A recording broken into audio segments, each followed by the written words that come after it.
Hello, everybody, and welcome back to the Coffee and Vodka Podcast. I'm your host, Ray, joined here by the one and the only Christopher. And today we have a very special guest with us, hailing all the way from Saxon, Missouri. He is the guitarist and founder of the band Blind Velvet, who just released a single called Moving On, which you can find at any major streaming platforms near you. And they have a new album coming out called One Foot in the Grave, coming out October 7th. So without further ado, we have the Cosmic Cowboy himself, Mr. Alan Newton. Hey! How's it going, fellas? We're doing wonderful, my man. Good. Thanks for having me. Thanks for being here. Of course. So I guess first things up, dude, I know I've been excited about this new album, man. Yeah.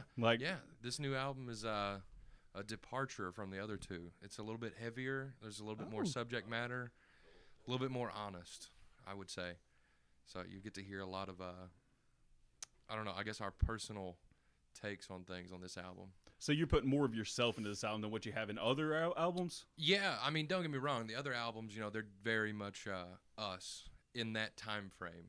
But we've grown up a lot, in 3 years from the first album.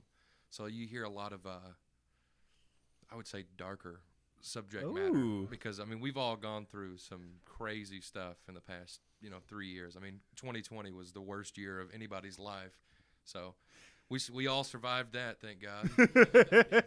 Yeah, like I love how y'all named that y'all's first album, We're All Doomed. We had that name before COVID. Did you really? Yeah. We have a prophet on our hands. We told everybody, we were like, look forward to more promising titles in the future, and it got worse. Well, Death of a Free Man, now One Foot in the Grave. It just keeps getting darker. Man. The future is dim. Album 5 is just going to be dead. Yeah, pretty much. Just R.I.P. Man, so has there been a different feeling recording your third album? Because you're at this point, you're an established band. Yeah. You're pretty much a household name around the SEMO area. Which is crazy to think about. It's so insane to me, I couldn't imagine being there. 4 years ago. I never could have imagined people actually, knowing who we are. That's gotta be cool. Now I can't go anywhere. And people people know who I am. And I'm like, hey, how's it going? I don't know your name, but I know you, I guess. Man, so it's actually starting to affect you in the outside world, though? Yeah. Me and my wife were having dinner. And a guy came up with one of our shirts on. He goes, man, I loved your show. I was like, that's great, man. Can I eat? And then we'll talk about this.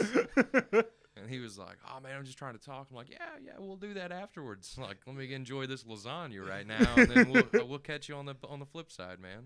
So tip number 1, give them some privacy.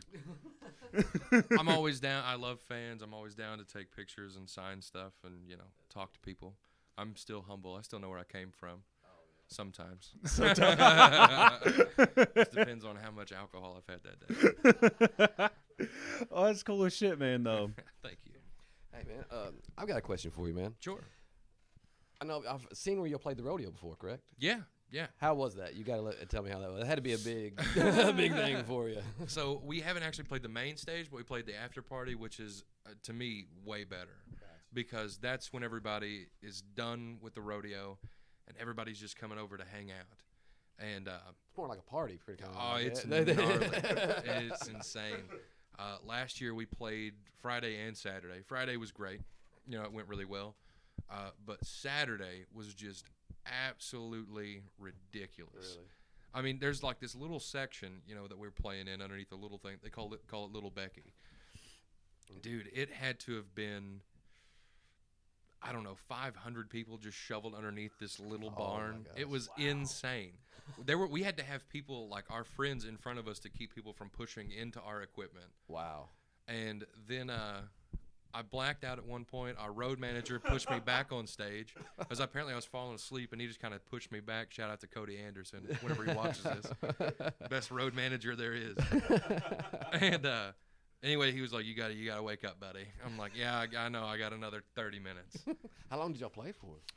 2 hours. 2 hours was it. But we'd been there since 4:30 in the afternoon, just getting hammered, which is a horrible idea. Don't ever recommend that for anybody. So was you able to get playing the after party through the Blind Velvet for JC Rodeo movement? Oh yeah, that's exactly what happened. Because they wouldn't let it. Because of course they're not going to let us play the main stage. I mean, we're not at that filling a 12,000 seat arena yet. But they were like, you could play the after party, and we were like, that'll work. We'll take that. So no they got problem. a hold of you over that, though. Yeah. Well, we're good friends with all the guys out there. They're really cool cats. But a lot of them that have just signed up are mostly our age. So, we grew up with all those guys, and now they're taking over the JC thing, and I love that. I love it for them. Man, it seems like they're doing a really good job. They're doing an amazing job. They've really turned the like whenever I was a kid, I didn't go to the rodeo until I was in my 20s, and then it's become a really a thing I look forward to every year. Yeah. There's no better draft beer than at the rodeo. I'll say that. The Sykeston JC Rodeo is the greatest thing of all time. If you haven't been there, you have to go. That is cool, man. Hey, I have to ask you too, performing. Mhm. Has it always been a gift for you, or did it take time to get into it? Oh man, that's a hard question, because this is another weird thing that a lot of people don't know. But me and Matt were both Elvis impersonators as kids. So we were born, in the spotlight of, trying to get the crowd's attention from whenever we were kids. Now, getting to where we're at now with a stage show, that took a long time. It took a long time to finally get our footing and figure out who we are. Because that's the one thing is we preach authenticity. Whenever we get up there, we're not somebody else. That's who we are all the time. We're crazy. we party hard, we play hard, and we just have a really good time. Man, I know I've seen y'all twice now, and y'all Yeah. put on a hell of a show. My favorite one was y'all played at Freddie G's. Yeah. And my favorite part, the part I will never forget, you were doing a guitar solo. It was the end of El Camino when that was just Yeah. a big jam session. Motherfucker laid on the pool table Did I really? Yeah, hell yeah, you did. Oh my God. I don't remember that.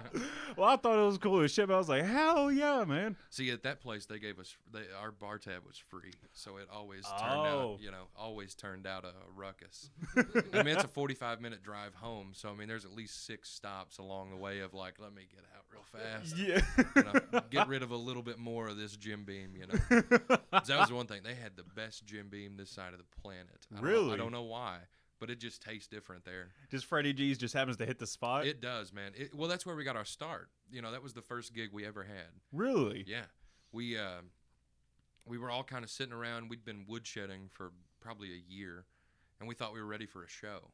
This is a wonderful story, by the way. They call us, and they're like, hey, would you like to play on a Saturday night? And we're like, oh, my God, we have a gig.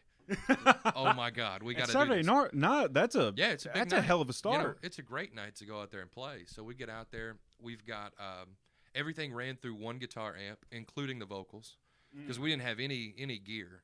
We had a first act drum kit. I had a Japanese Les Paul that was and our bass player didn't even have an amp. He had to borrow one from the guy who was the house band, quote unquote.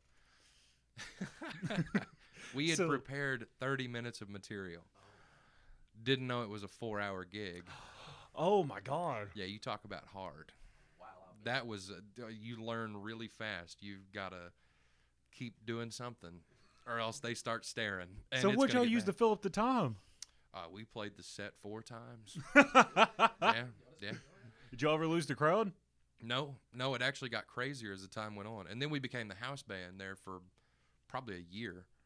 And, oh, my God, there was one night we had people that came in from Oklahoma, St. Louis, some Kansas City folks. There had to have been, the capacity in that place, you've been there, is 50 people at the max. Yeah, that's it's pushing small. it. And they had people outside, outside in the driveway just going nuts. There had to have been 120 people there. I have a picture of it somewhere. I'll have to send it to you because it was just ridiculous that night. No. This was probably the 3rd or 4th time we'd played there. Yeah. That's whenever we knew we were kind of onto something. We were like, oh yeah, we can get this many people into a small dive bar like this, which I don't think Freddy's is there anymore. I'm sorry to hear that. Yeah, I really Miss Gigi and Freddie really gave us our start, and I'm still really close with them. They mean the world to me. They treated me like I was family when they didn't have to. And they always took care of me. Because people would come up and, there are some really drunk, crazy rednecks out there that would come up and just mess with you because you got long hair or something like that. And Freddie did not play that game. He'd pump a shotgun and push you out the door. That was as simple as that. He didn't care. That's hardcore, man. He's always been nice to me, man. Sweet. So when you were playing these first shows, was this the first iteration of Blind Velvet? If I'm Yeah. correct, Matt or Evan both wasn't in there, right? No, Evan was. Evan was? Yeah. Evan was Evan started out as the drummer, and then we had Brandon Wilson on bass, and then we added another drummer, and Evan went over to guitar, and then Evan went off to college, and that's whenever we quit doing the band, and so it was I don't know. I started working at a bank. It was a weird time in my life. And then Evan was like, I'm done with school, man. Like, I don't want to do this shit anymore. So he came. I was like, let's start the band back up. And so y'all did a we're getting the band back together moment? You know, we were on a mission from God. You know, like I felt like I was in the Blues Brothers, which Evan is. I call him my blues brother all the time. I mean, he and I have been playing together, not in the band together, but I mean, we've been playing for well over 10 years. Oh, man. Yeah. So y'all are very comfortable with playing with each other. Y'all know. I'd imagine y'all know I cannot play with another drummer. It's so hard. Really? It's really hard for me because me and Evan have these weird, idiosyncratic parts that like we know if he hits like a snare, I know where he's going from there. If he hits a certain snare shot, I can hear it as a different one. Yeah. And I'm like, oh, I know what section we're moving into, and because I mean we do like, 15 to 20 minute jams on like El Camino. So he leads the pack, really, of the way that he plays drums. And he's just incredible. I mean, me and him have been friends, like I said, for well over 10 years playing. And then Matt joined the band. And Jesus Christ, he's not here today, so I actually get to talk. But I'm just kidding. No, I love Matthew. The fuzz, you know, that guy is just an absolute nutcase. He's such a good guy. And, I mean, I'm glad that he came in because he really put the juice to the step, you know. That cat can write some stuff and play some stuff, and he's such a great, like, co-front man. He's the one who has, like, the people skills. He really does. Man, it's cool. So you said he's a great writer, so he does a lot of the writing, or at least we do it all together, but Matt usually writes the lyrics. I'll write the initial riff and, like, part of the music, and then Evan always writes the bridges. Because we don't write bridges. It's just not something we're good at. And Evan's like, well, just throw a minor in there and we got a bridge, buddy. Like, we'll make it past that. And Matt's like, what's gonna be the hook of that? And he's like, just like 4 words is a bridge. That's good enough. So if you ever hear a Blind Velvet bridge and it's more than like 2 chords and 4 words, we put some serious work into that one. So, like Moving On's got a long bridge in it. You know, it's got like 8 chords, which is insane. Yeah, for a notice, it was a 5-minute song, like over 5 minutes. And that was Does it feel like it's 5 minutes though? No, not at all, man. That's the crazy thing to me. All these songs we release are like, 4 and 5 minutes, and everybody's like, they feel like they don't go on long enough, and I'm like, that's what we're looking for. Yeah, that's how you know you're on to something. It's dude. like Blind from the last album. For me, I feel like that's such a short song, but I mean, it's over 4 minutes. Man, but that's a solid song though. Oh, it's a banger. That's still my favorite song that we do. That's really? my favorite Blind Velvet song. Out of all of them? I have cried every time we've played that live. Really? I turn around and look at Evan and just start crying. I don't know why. But that song, it hits me. It hits home for me. So did you write the lyrics to that, or is that another No, Matt song? that was a Matt song. That was a Matt thing. Man, that's really cool. You know, with like everything that's going on, is there anybody that you would like to work with? Like a collaboration? Yeah. You know, my thing is I would really like to I really want to work with local people. Like I don't know if you guys know Powder Mill, Jesse Hammock. Yes. Man, so he's my I claim him as my uncle. Just because somebody's always taking care of me. I love Uncle Jesse. And I'd love to do a track with him. I'd love to do some Powder Mill covers with him. I'd love to work with the Scatterguns, Noir Days, Nicky Scrappy, my baby boy. No, I love Nicky Scrappy, man. He's cool. But yeah, mostly local people. Well, since y'all been signed, got the record deal now, you think do you see that kind of happening maybe? Well, since we're all on the same label, I'm sure that it'll happen at some point. I mean, if they put out just, the Red Claw band, it'll be ridiculous. That would 25 musicians all playing the same thing. Okay, so it's like Roadrunner. They did a similar thing where they got a bunch of people from there who they signed on there. Who would you put like for the Red Claw band? Who would be where? Oh man, that's difficult. That's difficult to answer because you've got so many great guitar players. I mean, you got Joe Etling from Scatterguns, you got Party Nate, and right there, I automatically can't compete with that because those guys can outplay me in a very very big runs around me. You know, I only know how to play a pentatonic scale, and I'm working hard to just stay in time. Those cats are on a different playing field. But I don't know. Evan would definitely be in it because of the fact, I mean, he can play so many different instruments. So, I mean, we'd have him playing like the congas or some crazy shit in there, something funny. Because he does play bongos on this new album. Really? Oh my God, yeah. We got him to play bongos, which was the funniest thing I've ever seen in my life. How did that come about? Who said we need bongos in this? You just have to wait and hear it, man, because it's just what the song needed, man. I'm trusting you. Because, I mean, the little piano bits y'all did in Moving On, Yeah. that was so tasty, man. That was Thank one thing you. that really caught my ear. That was all Evan. Because Really? Evan does a lot with the he's a great drummer, but he's a better piano player. He's the best piano player I know. Man. Like, I mean, he is literally like a classically trained at piano. So was that his first instrument? Or No, he's a guitar player. Really? That's the funniest thing of all time is that the guitar player plays drums and everything else. He's like the useful tool whenever you take him into the studio because he can do anything. That's gotta be. Yeah. Well, that's impressive. That really is. That's And I very mean- convenient to have. Oh, It's yeah. hard to say to have that person, to have someone like that to do that. Yeah. Yeah. I mean, because we all, we'll sit there and listen to the raw tracks, which is just the three of us. Because, I mean, we're a three-piece. It's hard to make a lot of noise for three people. Somehow we still manage to make it just loud as sin, Yeah. and hurt people's ears. But we sit there and listen to the raw tracks, and we're like, what could it use? Oh, piano, bongos. We did put. I told Reed on KYMO the other day, and I'll tell you guys too. There is a sitar on this album. No Yeah, joke. we've gone full psychedelic. Was that a Beatles influence coming in on y'all? For me, absolutely, absolutely. I'm a big Beatles fan. Me and Reed were talking about Ravi Shankar, and nobody knows who that is, but he's a great sitar player, and he's the one who taught George how to play. On the sitar. Okay, yeah. And of course, I'm a Stones fan, so it was all like Paint It Black. And anyway, this song was pretty heavy and it was building, and I was like, man, it'd be really cool to have a sitar in the beginning. And both of them looked at me and said, no, why would we put a sitar on this? That's so stupid. And I'm like, just wait. We did it, and they're like, okay, all right, whatever. I So guess where you did win. y'all get the sitar from? That remains anonymous. Okay, fair. Fair. I'm never telling that secret, just because I don't own one yet.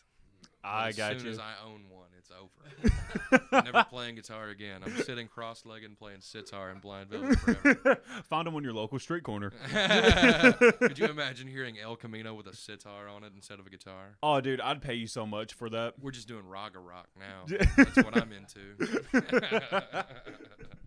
Man, do you see you guys this open up a lot more shows for you guys out further away from like this area? That's what we're working on right now. We're trying to get a. I mean, we've got some stuff that's planned Mm-hmm. and will happen. Yeah, That I can't announce just yet. Understand I can't that. talk about it. But Yeah. it will be happening. that's cool. But we are getting out there. That's Slowly but surely. It's just taking time, to try to get out there because of all the restrictions and regulations that have been going on. It's been really hard. Man, I bet so. Y'all recently signed a Red Claw. I bet that has helped y'all hugely getting some other shows out. Oh yeah. Red Claw has been. I mean, they've been a part of us for probably 2 years now. We met because they had a production company that we used for. Which shout out to TK and Kurt, the brothers Babbers, great people. I was getting a phone call. God no, people know that I'm busy. What the hell's wrong with people? But shout out to TK and Kurt, brothers Babbers. They were doing our sound system and lights, and they are, they make us sound way better than what we really are. They're incredible. But anyway, they turned that into them and Josh Tomlin from Scatterguns turned into Red Claw Records, and they approached us about putting this album out on their label. And I mean, I couldn't say no just because they've been like family for so long already. Great people. So did y'all start writing this album beforehand then? Before y'all got offered that deal? Do what now? So did y'all get, was y'all writing the record before y'all got offered the deal with Red Claw? Yeah. That was the other thing. We wrote all these songs as parts to other albums because we were like, none of these fit together. We didn't even know we had enough songs to make an album until the first day in the studio. Really? And we were like, how many songs do we have? And we sat down and we were like, well, actually, this kind of works. None of them are in the same genre. There's nothing in the same genre on this album. So it was a very ADHD album. Very much so. Very much so. Very long nights and hard living is on this album. So hard times. We all in hard times, Bo. Man, I know. I'm excited to hear it come out. Oh yeah, I can't wait. And I gotta ask though, because I'm curious. With the entertainment life and home life, is it hard to juggle them together? Oh yeah. Yeah, I can imagine, man. It's really hard.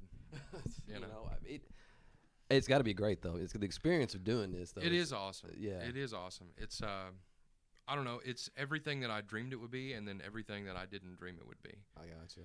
Because everything that's so good about being a musician and getting that constant adoration, being on stage and people telling you that they love you all the time, is all that I ever wanted. But it's becoming more of that thing of like, do they mean it? Like, you start questioning yourself a whole lot. Yeah, like I know it's never good to be surrounded by yes men. No, like man, no. that'll inflate the ego, and then they tell you like a song sounds really good and it fucking sucks. But if they listen to the whole album and tell me the whole thing that they love the whole thing, don't lie to me. Because everybody has their least favorite song. Tell me what your least favorite song is before your favorite. I want to know that one first. Yeah, it gives you something to feed off of. It gives you something where you can work on that, hone in that. Yeah. The craziest thing to me is that every time we release an album, the singles are not the ones that everybody remembers. They're like, oh, this song, like our first album, there's a song called Gun Runner, which we've never played live. We've never really done it other than on the album. And people come up every day and they're like, man, we really love Gun Runner. I'm like, are you serious? El Camino's on that album. That song slaps. Yeah. Gun Runner is okay. It's great. Like it's one of ours, but it's not El Camino. And they're like, dude, we just love it. Man, my favorite one, the first one's got to be. I know y'all released it before. Be Mine. Oh man, dude, that's a personal favorite of my song. It's so sexy, dude. I love it. Out, God, 4 or 5 times now, and it changes every time. And we'll probably put it out as 6th on the Greatest Hits album. And I will be there for it, every minute of it. It's gonna go on the live album, the Greatest Hits album, everything, man, everything. It's a bonus track on the next 6 albums. Re-recorded every time. Man, so how much has that song changed throughout then? A lot. Really? A lot. Because we went in and recorded it with another producer the first time, and it was just he released it for us. It was terrible. It just didn't sound like us at all. It's actually a really great recording, really great sounding, but it's not us. So it just feels strange and like otherworldly to me. Yeah. Then it comes out on the EP, which that one was the 4-piece band that we had going on at the time.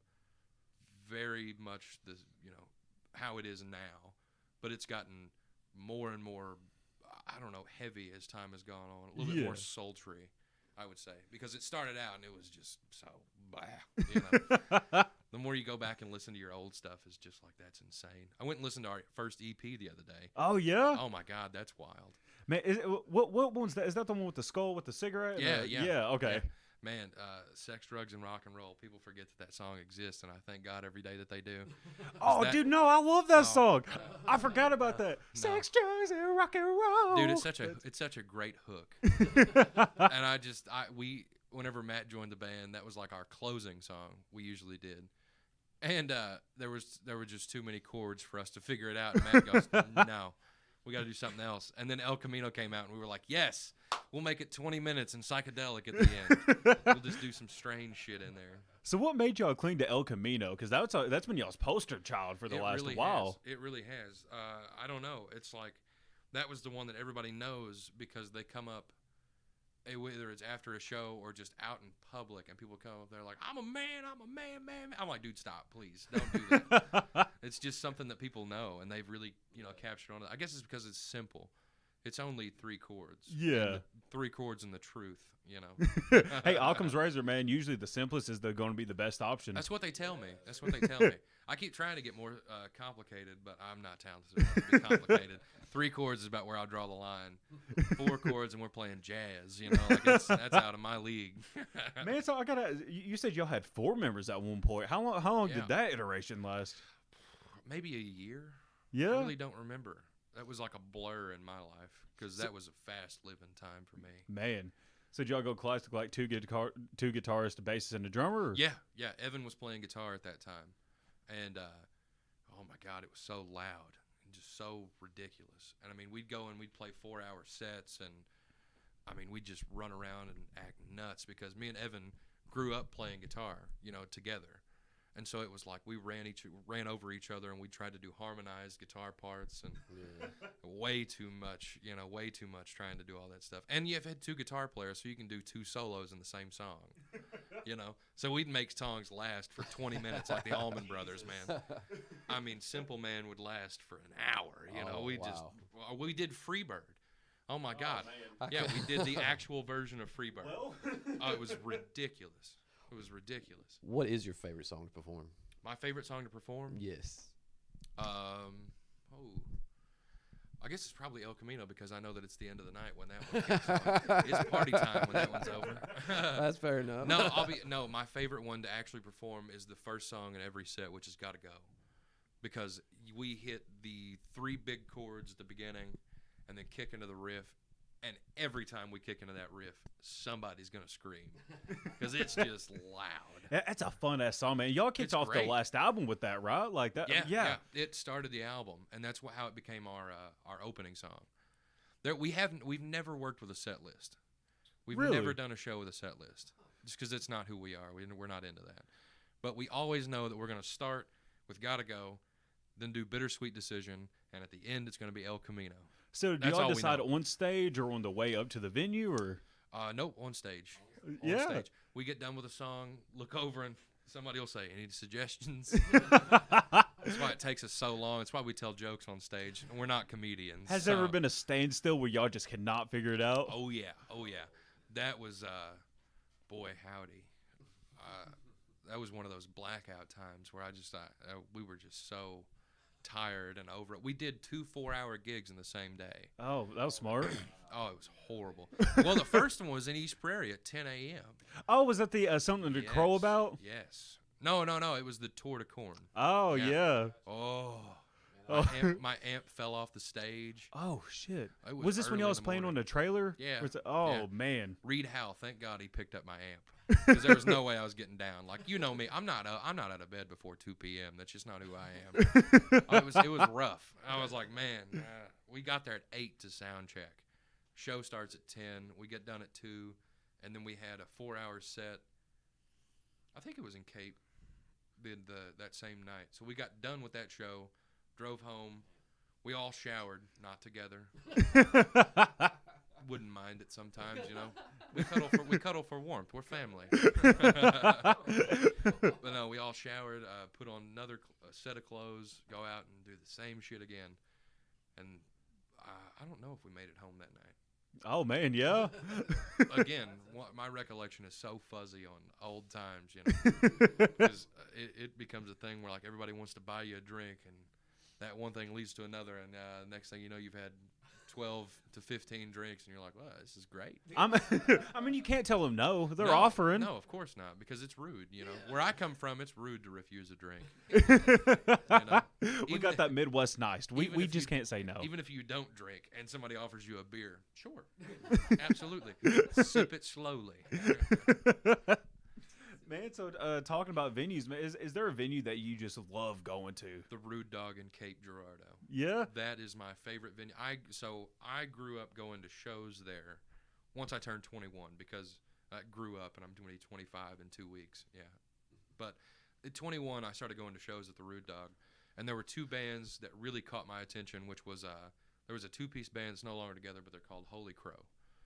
One of the best bands I had ever seen live. They were just incredible, in sync, And then this crazy band called the Scatterguns, which their frontman Tomlin's the one who runs our record label. Yeah. And so I wound up meeting him, and I think it was just kind of like, he was like, oh, who is this kid, And now we started playing shows with him and everything. And he came up to me one time, and he goes, I've known you for a long time, buddy. He's like, I've been seeing the work y'all put in. They got up on stage, and they were announcing all the bands. He's like, give it up for so-and-so, give it up for so-and-so. And then he goes, the hardest working band since the Rolling Stones, Blind Velvet. He's like, give it up for them boys. I thought, dude, that's that cool. Means something, That's my favorite band. I love the Rolling Stones.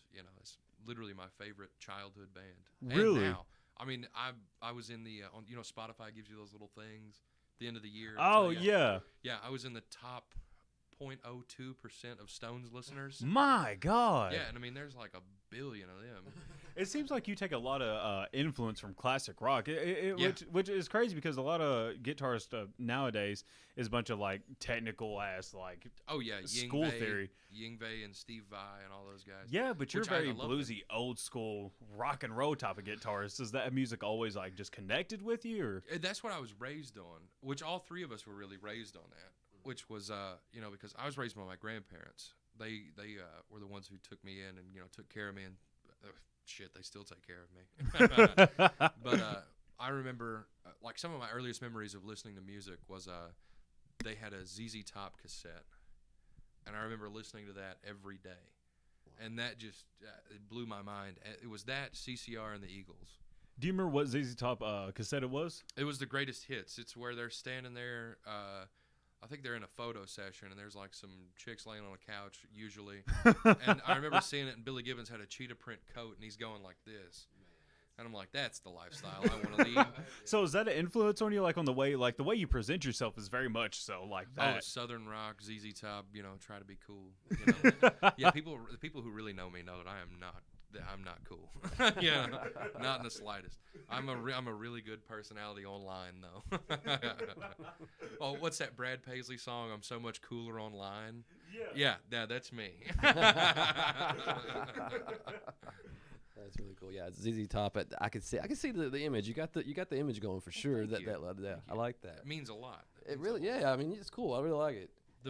Sorry, not to No, interrupt you. go ahead. The biggest influence for me as far as like guitar playing, and I found on my own, which was and also for the fashion sense, because really, if you look back at rock stars and anybody that's in bands and stuff like that, I mean, they're not big people. Yeah.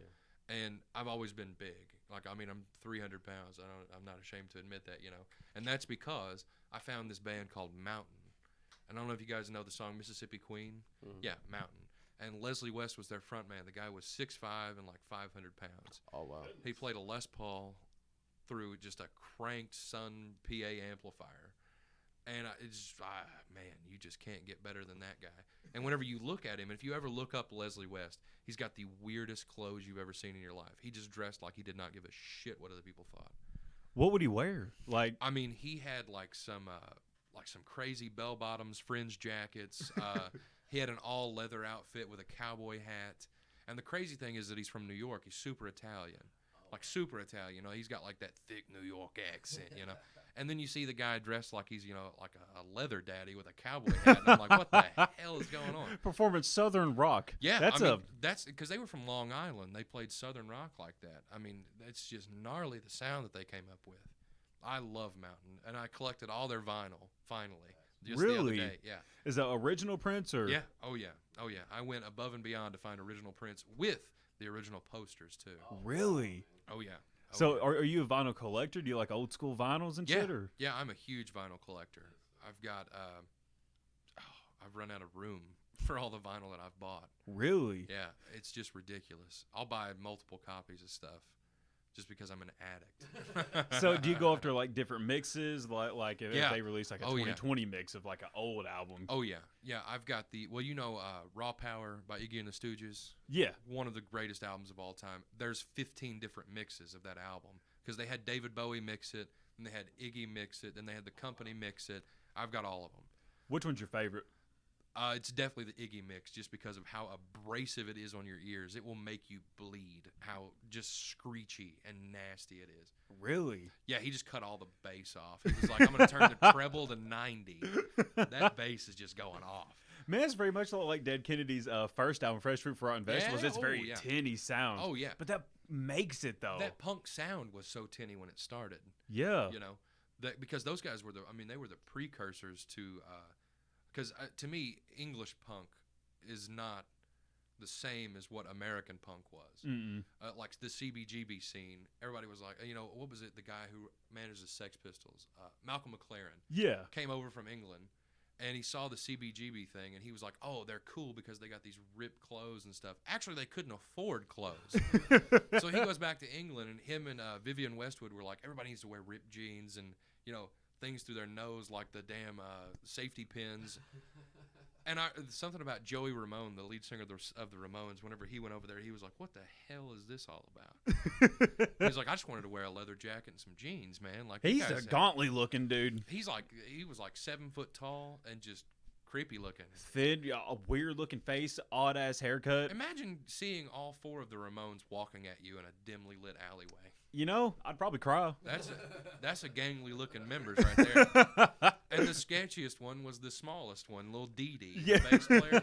That dude was strung out. He was nuts. That's another thing. We were also really into I told this in another interview, but the 3 of us all have very different music tastes. Like Matt's very into. I mean, he only listens to like rap and hip hop now. Evan is a very metal, technical type of stuff and pop music. That's what he's into. And I listen to old blues music. Nothing before 1950 or nothing after 1950. Yeah, I've seen on your Instagram you posted like Sunhouse before. Oh, I love Sunhouse. It's one of my favorite artists, man. Really? He's amazing. That guy. I've tried to play slide, and everybody's like, he couldn't play slide. He was shit. I'm like, that's the point. Man, that's the point. The passion, the power in his voice. It's scary.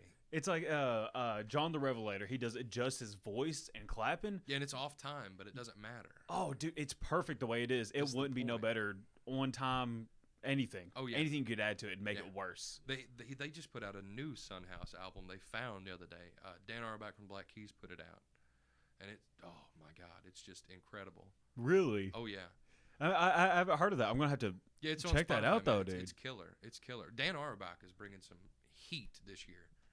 That was really cool, man. Do we have any maybe music videos coming up? Have y'all thought about doing any more of those? That's a lot of stuff that is being worked on. Man, directing a video is. It's got to be a lot of work. Oh my God! You thought putting an album together was hard. The music video is worse. Really? Because trying to just get those shots down, like of what you want, and of course we're nitpicky, so we want everything perfect. And we've put out one music video, which was Free Man. I liked it actually. It was an all right video. Which fun fact? My dad walked in on them recording it. What, really? Yeah. What was it? Oh man, whenever y'all was recording it, he just told me about it. He said, "Hey, I just seen your friend up there," and I was like, "Who?" Oh my God, yeah, he did. I just remembered this. Yeah. Yeah. Jesus Christ. Yeah, dude, I've got to stop partying so much. I really cannot remember a damn thing. It adds character, man. I can't even remember what town we're in right now. I'll find my way out of here later. Have you had anybody ever cover any of your songs? Oh yeah. How is that? It's there's a band that are our sons from St. Louis. They're called Native State. Used to be called Amethyst. Okay. They're our children. I mean, we wholeheartedly claim them, But they sent us a video, I think, of them doing Bittersweet Decision. It's like one of their rehearsal songs. And then the Aaron Donnell band, some of their members put up some covers on Facebook. That's what I was asked about. There was a drum cover and there was a guitar cover, I believe I seen on there. Yeah, both those guys are in that same band, yeah. So I'm waiting for them to put out a Blind Velvet cover album. That'd be awesome. I bet that was a weird feeling seeing somebody else cover you for the first time. It's really strange. It's really strange. Was you nitpicking their parts, or was you just going with it? No, I was just vibing, man. I was like, this is great. If they're into it, and that's all I want is to speak to people and hear people say that I'm a good guitar player is so wild, and they're covering my licks, which is insane. It's just so nuts to me. So this new album coming out, is it? You said it's kind of a little bit of everything, right? Yeah. So is it, how does it set apart from your other ones? Oh, for sure. For sure it does. For sure. It's man, I don't know how to describe it really, because the first album it was the first time all 3 of us had recorded together. Like we'd all had recording experience. Just never together. Never together. Together, gotcha. And it was very us finding our footing and finding our sound and like directing where we were going to go. Yeah. Death of a Free Man was very direct. Like we had all figured out where we wanted to go, and it had a purpose and a point. And then this one was like, we brought on a producer. Yeah. We brought on we went into a real studio and all that stuff. And I mean, it was just a totally different experience. Oh, I can imagine. Shout out to Shad Beecham, our producer on this new album. The guy is, we call him Shad Daddy. God bless Shad Daddy. Boy, howdy did he put up with some shit while we were in the studio. Poor man. Was y'all going full Motley Crue in there, or? I tried my best not to. Oh, you tried not to. I tried not to. Well, I commend you for the effort. Yeah. We didn't get too rowdy, but we had most everything pretty well fleshed out. And he told us, he said, bring whatever gear you want to use on the album. Well, I'm a gearhead, so like I brought, had to have been like maybe 10 guitars. I brought a full stack Marshall, a separate amp for solos, a rack of pedals and shit. And he goes, "You gonna use all that?" I was like, "At some point, yes." He's like, "I don't know what the hell you could use all this on." He's like, "You need like a bass structure, don't you?" I was like, "Yeah, we'll get there." It took me a hot minute to find the tone that I wanted for this album, which I used my new pedal, the El Camino Fuzz. Oh, how was that releasing your own pedal? Man, that's wild shit right there. Never in a million years did I think I'd see my face on a guitar pedal. That was crazy, you know. And the thing was, I mean, I'm pretty sure he told me that they sold out of the limited release we put out. Really? How many was made? 15, maybe. Man, something like that. That's still really cool, though. They're all hand signed on the inside. They're numbered. So did you number them too, or? Yeah. Oh, yeah. That's cool, man. Yeah, I got to be a part of that process. So is that one of the biggest things like that surprised you the most about? I lost my wording. Was that one of the biggest things for you though? Like when you realized, like, hey, I'm kind of fucking taking off here. Oh, like, dude, it was gnarly. Especially the fact that, you know, he named the whole company after like my online persona of Cosmic Cowboy. You know, I thought, this is crazy, man. Like, I mean, you know, and I'm sponsored by him. So, I mean, like, I get all sorts of cool little free shit all the time, which he built me a really cool, it's like a copy of like a 60s Super Fuzz, the Marshall Super Fuzz the other day. I brought it to the house, and that thing is just spitty. It's ridiculous. Man. It's so loud. So going back to the studio, what was it like recording in a like full fleshed out studio with the producer versus beforehand? How y'all would record? Nuts. The scheduling was crazy because the scheduling whenever we were doing it DIY, just doing it ourselves, was anytime we wanted to do anything. You know, we could just go in there and just flesh it out. With a studio, you had to be a little bit more on time. You know what I mean? And like it was professional. Like, I mean, we broke for lunch breaks. You know, there were like no cigarette breaks. I wasn't smoking at the time though. Oh man. Oh, okay. So, yeah, there were no cigarette breaks. Bathroom breaks were few and far between. If shit broke down, you better get in there and fix it and you know, flesh it out. Let's work. I mean, it really felt like you got in there to work. So it wasn't just, you know, in there goofing off and, you know, trying different things. It was like really what you want the sound to be. You need to find it. And Shad pushed us to the best of our abilities, and I think he really brought out the best in all of us. I think you'll hear it on this album because, man, there's just some like my favorite thing is Evan's drums on this album. Dude, those sound good. That snare on there, wow, it's killer, isn't it? Yeah, I want to caress that snare, man. Like that's nice. good one. It's nice. I can't remember what model that is. He just bought it before we went in there, and it's like all black. And I just looked at it, and it's like one of those real thick ones. Oh, is it wood or metal? It's metal. I think it's metal. You'd have to ask him. I don't know shit about drums. I don't know shit about drums. Man, so you said it took you a while to find your guitar tone. Did you go in knowing what you wanted to have, or did you just kind of, when you got there, you knew it? I always want to go in with an approach of the three biggest influences for me, which is bluesy, psychedelic, and country. You know, I want to take those three influences and find a sound that meshes well with all three of those genres at the same time, which is why I like, you know, there's a whole subgenre called Cosmic Country. So that's why we use phase all the time, because phase is used in Cosmic Country continuously. So that's like my favorite. Man, sorry to interrupt. Speaking of phase, one of my favorite parts on Death of a Free Man, y'all put a phaser on a drum fill. Oh, yeah, I forgot what song that was. That was the coolest thing. Oreo Speedwagon. Yes. Yeah. I was like, oh, that's so cool, man. That was born out of just sheer messing around and like just sitting in the same room. And we were like, what are we gonna do with that? Matt goes, it'd be really cool to put a phase on it. That's probably where Why you come not? up with your best stuff. It's just sitting around like that, isn't it? Yeah, just saying ignorant stuff, and then we do it, and we're like, oh, that might be really cool. People might dig that. Now that you mention that, I totally forgot we did that. That's crazy. Yeah, it's been a while since I've listened to that album. I'm gonna listen to that today because I forgot how cool that phase part is. I honestly can't wait until October 7th. This new one comes out. Yeah, man. I'm ready. I'm ready to hear it. There's some really beautiful stuff on there. There's some really dark stuff that people probably didn't know about us, and then it's always going to be immersed in the southern culture of the muddy Mississippi, and it's religion based, and That's cool. all of us grew up religious kids, and there's always imagery from stuff like that in there. Gotcha. So look, you said country. You're a country fan? I'm a huge country? huge country fan, man. Okay, Huge. okay. I really love I love the guys who are the songwriters.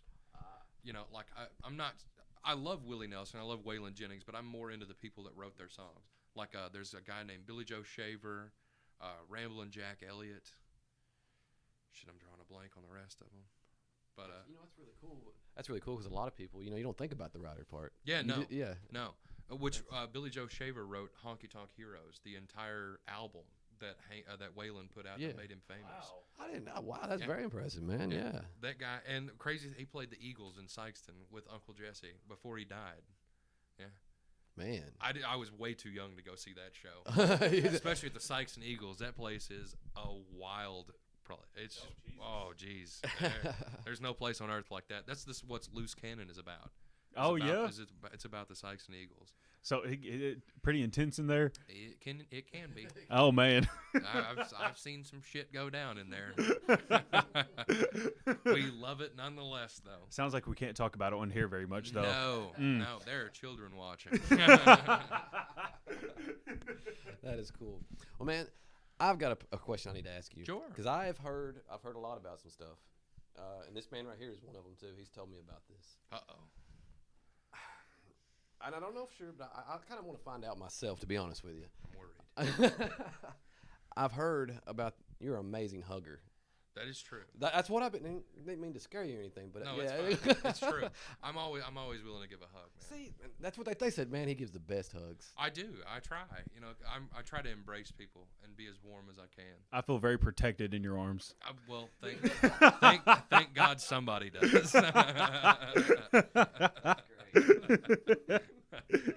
No, that is true though. I'm more of a hugging type of guy. And he's not the only one. Like just everybody that I've talked that's met you. Yeah. The hugs is number one. Well, that's where I go, man. Like I grew up in a very affectionate family. That was like, you never know when it's the last time you'll see somebody. And if they're really, appreciative of you and you're appreciative of them, you should really show that. And so I've always, been more of a I never end a phone conversation without saying I love you. It doesn't matter who it is. Yeah. Even to telemarketers, just to let them know I appreciate their time and their effort. I love you. And then they make it weird and they're like, okay, bye. Like you can call back anytime. I'm gonna take that number off. That's a good way to stop getting spam calls. They don't call me anymore. So. I'm gonna try that. I left my doctor's office. I was like, I love you. And he goes, okay, all right. And he's like, you made it weird again. Thanks, man. I'm like, hey, man, you got to do your thing. Oh, dude, my doctor, the first time that I met him, whenever I, first went in, to become a patient of his, walks in, and he is singing El Camino. Really? No way. I'm just sitting on the table. I'm like, really? Like, is this a thing we're going to do now? And he goes, I'm a big fan. I'm like, okay, thanks. Like I really need, I need a checkup right now. And then I got COVID, and he sent me a Kiss record because he was like, I know you're a Kiss fan, huge fan of Kiss, by the way. If you ever want to give me anything, any Kiss memorabilia is welcome. I love Kiss. And Have you had a chance to catch them live? No, I never did. Mm. And that was, but I also didn't want to go see. Ooh, this is a hot take. Go for it. A hot take. I also didn't want to go see, 4 aging gentlemen who are lip syncing now. Woo! I can't. That's like going to see Madonna. Yeah. Boy, I'm dropping names today. Go for it, man. Gonna get some hate mail. Let me go ahead and give you my address. You can forward all my mail there. But I mean, they're lip syncing. We got 2 members disguised as 2 other members. Now, I give them full props and credit because Yeah. they are really talented people who have been in the scene with Kiss. I mean, Eric Singer was in it, in the 90s. Yeah. Yeah, well, in the late 80s, I think, too, wasn't he? Yeah. Something like that. Yeah, great guy.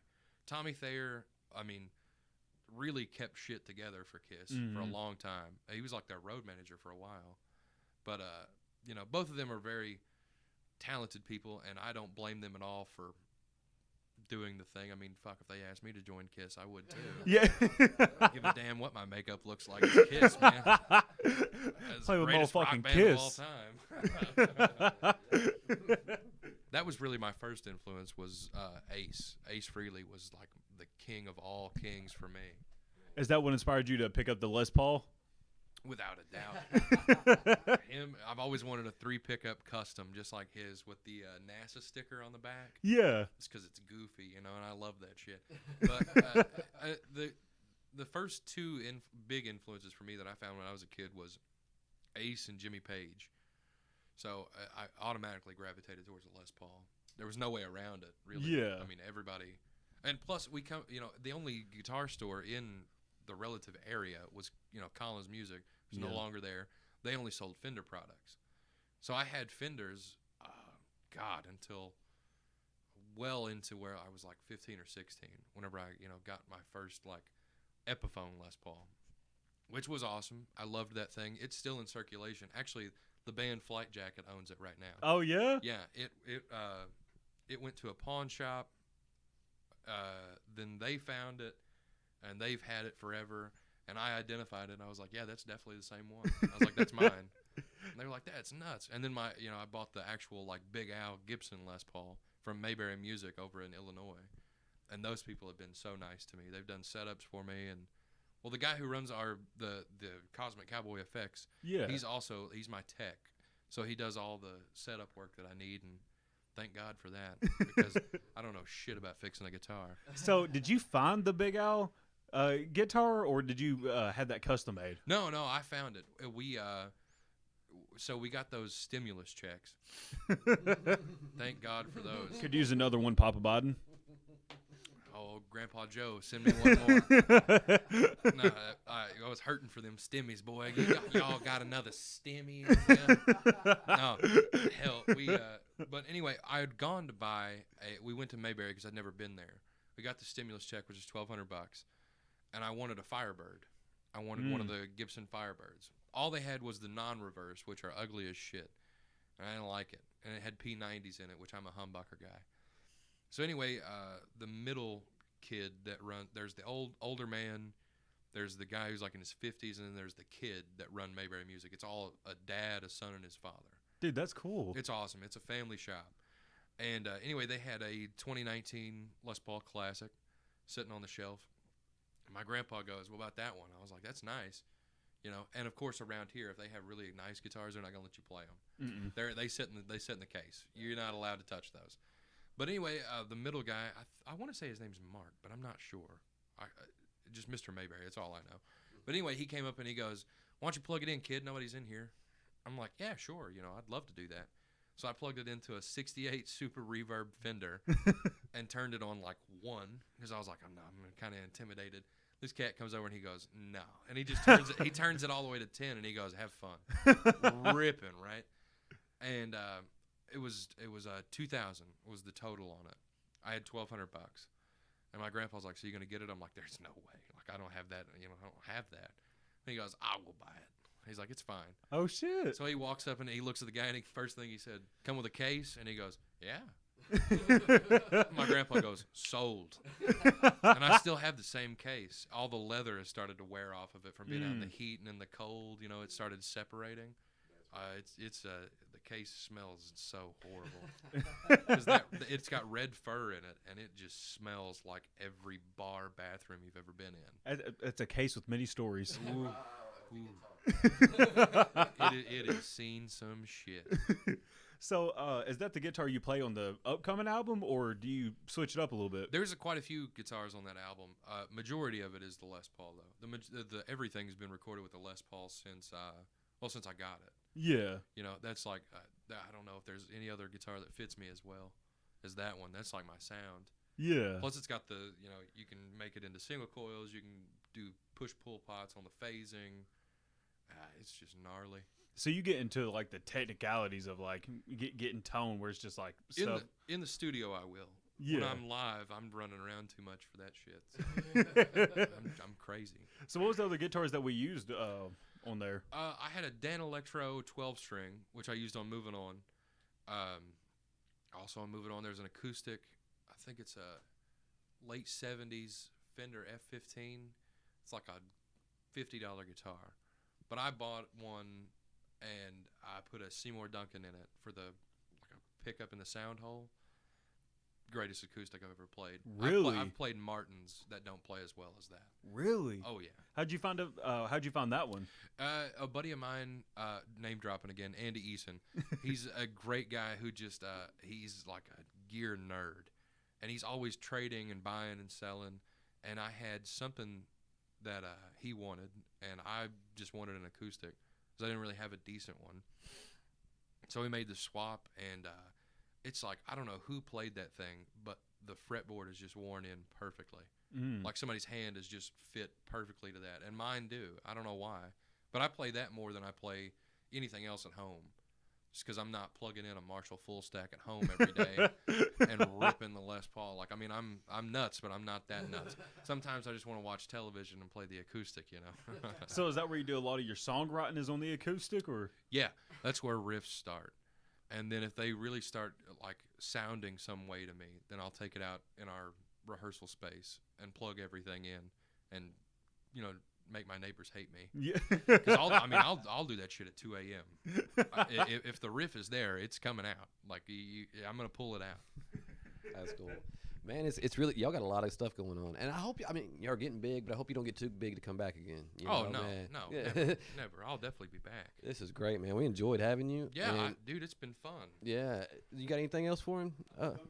Man, like and subscribe to our YouTube, and most definitely check out these guys. If you have not heard from them or heard of them, better check them out. Blind Velvet, their new single, Moving On Spotify and all platforms pretty much, right? Yeah, it's on every streaming platform, including one that's in French. I can't pronounce it. Really? Yeah. That one always releases first, and I don't know how to get a hold of that one.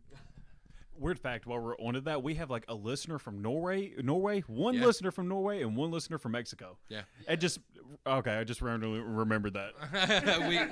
Random thoughts. I'll have to show you the crazy Spotify stats that we've got going on with countries, because it's so weird. Really? There's just some weird ones out there, like countries I didn't know existed. I mean, I went to school in the South.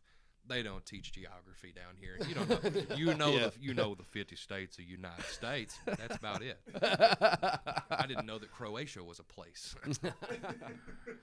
Yes, guys, and hey, thank you again, Alan. Yeah, and thanks, man. We appreciate it, and guys, this is Coffee and Vodka. We're out of here today.